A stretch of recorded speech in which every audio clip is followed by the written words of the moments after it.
हरिओम हरे कृष्ण।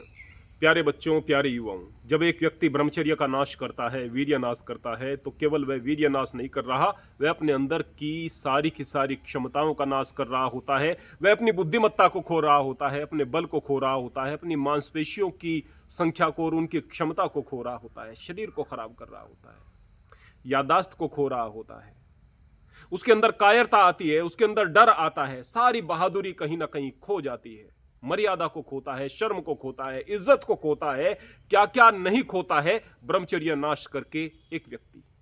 अगर वह ब्रह्मचर्य का पालन करे तो अद्वितीय हो जाए, ब्रह्मचर्य का पालन करे तो तेजस्वी हो जाए, ब्रह्मचर्य का पालन करे तो वह वास्तव में एक ऐसा युवा बन करके लोगों के सामने आए जिसको देखते ही लगे कि एक ब्रह्मचारी आ रहा है। लेकिन बाधा होती है वासना।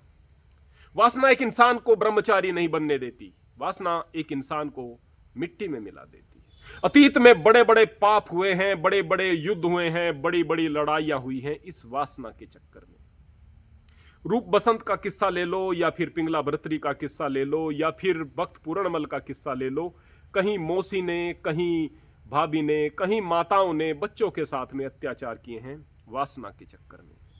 यह वासना है क्या जो इंसान को किसी दिन का छोड़ती ही नहीं, न धर्म का छोड़ती, न मर्यादा का छोड़ती, न ब्रह्मचर्य का छोड़ती, न शरीर में कुछ छोड़ती, और बार बार इंसान इससे हारता चला जाता है। इसलिए प्यारे बच्चों, प्यारे युवाओं, इस बात को समझना पड़ेगा कि ब्रह्मचर्य एक तपस्या है। एक ब्रह्मचारी बहुत बड़े युद्ध का ऐलान करता है। वह युद्ध किस चीज के साथ में है? वह युद्ध है वासना के साथ में। वासना जो कि बड़े बड़े योद्धाओं को धाराशाही करती आई है। बड़े बड़े वो योद्धा जो किससे पराजित नहीं हुए, वासना के चक्कर में मिट्टी में मिल गए। और आज की तारीख में आप देखते हैं सारी मर्यादाएं वासनाओं ने तोड़ दी हैं। ऐसे किस्से आए दिन सामने आ रहे हैं जहां एक मां अपने बेटे की जान ले रही है, मार रही है, जान से मार रही है। किस चीज के चक्कर में? वासना के चक्कर में। इस तरह की चीजें भी सामने आ रही हैं। कोई मर्यादा नहीं रही, कोई भी इंसान के अंदर क्षमता नहीं रही वासना के चक्कर में। और ब्रह्मचारी एक युद्ध का ऐलान करता है जहां पर उसका सीधा युद्ध संसार के सबसे शक्तिशाली शत्रु के साथ में होता है। इसलिए ब्रह्मचारी से बड़ा योद्धा कोई नहीं होता। लेकिन ध्यान रखना प्यारे ब्रह्मचारियों, प्यारे युवाओं, मेरे प्यारे बच्चों, जब वासना सीधे सीधे आपके सामने आएगी ना, तो शायद आप उसको हरा दें।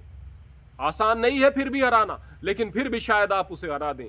लेकिन जब वह रूप बदल करके आएगी ना, तब आप उसके चक्कर में फंस जाओगे। पहले राक्षस जब सीधे सीधे इंसान को नहीं हरा सकते थे, तो रूप बदल करके इंसान के सामने आते थे, छल से उसको हराते थे, अपनी माया से हराते थे। यहां पर सबसे बड़ी राक्षसी यह वासना है जो रूप बदल करके आपके सामने आती है। जब एक वासना सीधे सीधे आई, भले ही आपने उसे हरा दिया, लेकिन वासना फिर आपके सामने स्वाद बन करके आएगी। आप सोचेंगे कि कोई बात नहीं, अच्छा खाने में क्या दिक्कत है, कोई थोड़ा बहुत शरीर को नुकसान देगा तो देगा।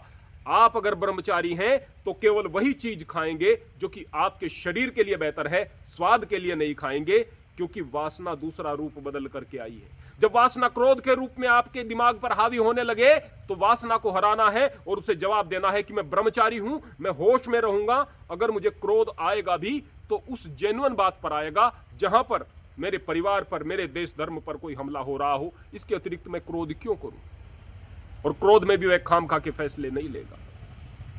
जब आपके दोस्त आपसे कहेंगे कि वो लड़की आपको दिख रही है क्या, लड़की है तो लड़का आपको दिख रहा है क्या, तो आप उत्तर देंगे कि मैं ब्रह्मचारी हूं या मैं ब्रह्मचारिणी हूं, मुझे केवल अपना लक्ष्य दिखता है, मुझे केवल अपना परिवार दिखता है, मेरे परिवार के सपने दिखते हैं, मुझे अपने आप को उस स्थान पर देखना है जहां पर सामान्य लोग मेरे मातहत काम करेंगे और मैं इन सामान्य लोगों के सर के ऊपर बैठूंगा। मुझे केवल मेरे लक्ष्य के अलावा कुछ और दिखाई नहीं देता।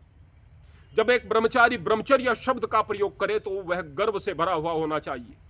ब्रह्मचर्य छोटी चीज नहीं है, ब्रह्मचारी सबसे बड़ा योद्धा होता है। जब भी आप ब्रह्मचर्य का नाम लें तो आपकी आवाज भारी हो जानी चाहिए, आंखों में चमक आनी चाहिए। आप सामने वाले बंदे की आंख में आंख डाल करके कहें कि मैं ब्रह्मचारी हूं, मैं वासनाओं में नहीं पड़ता, मैं ब्रह्मचारी हूं, मैं स्वाद के चक्कर में नहीं पड़ता। जब आप इस तरह का संकल्प लेकर के समाज में निकलोगे ना, तो ध्यान रखना, वो लोग जो दुराचारी हैं, वो लोग जो व्यभिचारी हैं, वो लोग जो कि खराब लोग हैं, वो भी आपकी इज्जत करेंगे और वो समझेंगे कि जरूर इस आदमी में कोई बात तो है, कोई बात तो है। ध्यान रखना, जो दुराचारी लोग भी हैं ना, सदाचारी लोगों का सम्मान वो भी करते हैं। कारण यह है कि वो सम्मान तो अंदर से निकलता है, अंदर से निकलता है। बाहर जाहिर करें या ना करें, लेकिन अंदर ऐसा लगता है कि यार इस बंदे में खास जरूर है। वो बार बार आपको कोशिश करेंगे अपने जैसा बनाने की, वो बार बार बुरी आदतों में घसीटने की आपको कोशिश करेंगे, लेकिन आपको अपने चारों ओर एक सुरक्षा का आवरण बना लेना है। अपने चारों ओर अपनी तेजस्विता का ऐसा आवरण बना लेना है कि न तो कोई बुरी आदतें उसमें प्रवेश कर पाएं, न कोई वासनाएं उसमें प्रवेश कर पाएं, और ना ही कोई दुराचारी आदमी आपकी तरफ आंख उठाकर देखने की हिम्मत भी कर सके।